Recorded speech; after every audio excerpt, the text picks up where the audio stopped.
Kuda kwacho Tagwirei ari panguva yakaoma panguva inoyi.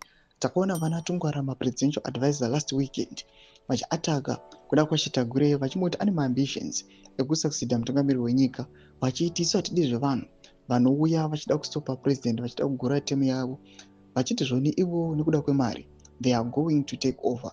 Sanapinda mashoko anobuda yesterday again, takaona mamwe warnings angobuda pachena ekuti anga redirected kuna Tagwirei, chinzi vakomana mirai zvamuri kuita izvi zvokuya panguva ine matova nemaconvoy enyu, hamuchatobhadhari matogeti ende munofamba nemota dzisina manumber plates. Sanapinda mashoko aiwa tiona Tagwirei achidisown achizviti aiwa handisi member wemagrupu kana zvimwe zvakadaro, kana some other flyers ari kutendera ndoti subscribe or like on the bell icon.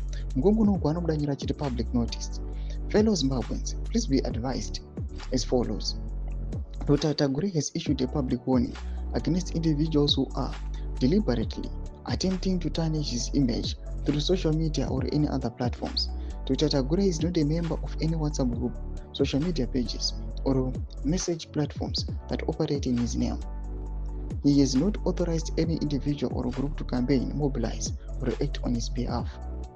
He does not communicate any of his programs or initiatives through WhatsApp groups or social media platforms. Any official communication or matters requiring public attention will be announced exclusively through his office via Public Relations Department. Members of the public are therefore advised to disregard any information circulating on WhatsApp groups, social media platforms, as such messages do not originate from Dr. Tagwirei's office. Thank you for your attention. After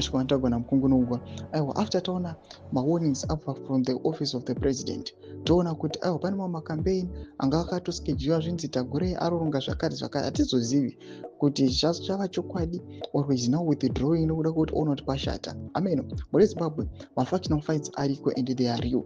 Muchiona the Tungwarara mutsvangwa faction iri kunyatsokuonekwa kuti iri against Tagwirei 1, iri against VP Chiwenga 2.